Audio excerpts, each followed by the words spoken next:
lalabas dun yung mga personal audio messages namin. Walang AI doon. Lahat yon ni-record namin. Galing yun sa puso namin.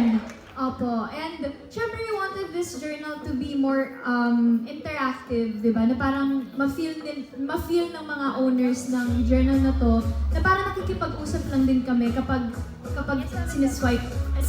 Pag binubuklat nila yung book. Parang gusto ko malaman, paano nyo kinompose yung mga personal message nyo sa mga blooms? Like, alone time ba? Or how long did it take for you guys na i-compose yung mga messages na yun?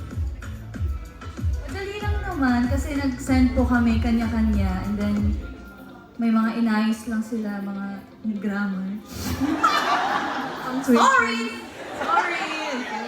Ayun, mga ganun lang. And then talagang sa amin nanggaling, then na-record. Mabilis lang naman po siya, pero ang sinabi lang sa amin, mga 2 to 3 minutes worth kapag niya-record. So, i-timer na lang kung tama. Check natin kung sakto sa 3 minutes, di ba? Pero Sheena, gusto ko malaman, as the bunso, ano ang favorite chapter mo sa photojournal natin? My favorite chapter is, chapter 3. Check it.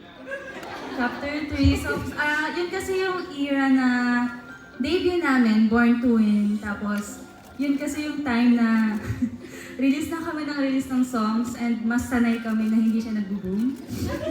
Pero so parang more on nag-release lang kami kasi na-enjoy namin siya. Tapos yung pa yung super doubtful pa namin kung may pupuntahan pa to. Pero at the same time, super enjoy kasi ang dami naming first time nung era na yun. Oo nga, diba? Daming first. I love it. Thank you so much for sharing that. Our bunso, Sheena.